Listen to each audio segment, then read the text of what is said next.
सदर लक्षवेधीमध्ये मुंबई पुणे द्रुतगती मार्गावरती 3 फेब्रुवारी 2026 रोजी एका प्रॉपेलिनच्या टँकर त्यामुळे उलटला होता आणि त्याच्यामधनं वायू गळतीमुळे त्या ठिकाणी असुरक्षिततेचं वातावरण या ठिकाणी मुंबई पुणे द्रुतगती मार्गावरती निर्माण झालेलं होतं अध्यक्ष महाराज। ते निर्माण झाल्यावरती पूर्णपणे या ठिकाणाची वाहतूक जी होती ती त्या ठिकाणी थांबवली होती अध्यक्ष महाराज।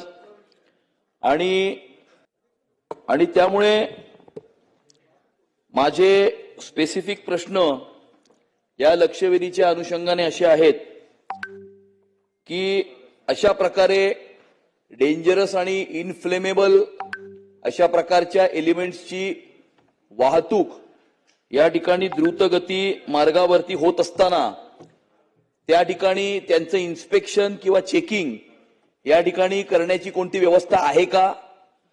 जर अशा प्रकारची व्यवस्था असेल तर त्या ठिकाणी ही व्यवस्था कार्यान्वित होती का? आणि अशा प्रकारच्या इन्फ्लेमेबल आणि टॉक्सिक अशा प्रकारच्या एलिमेंट्स ची वाहतूक करणाऱ्या या ठिकाणी वाहनांची या ठिकाणी वाहतूक करण्याची कोणती नियमावली आहे का? असे माझे स्पेसिफिक प्रश्न आहेत अध्यक्ष महाराज।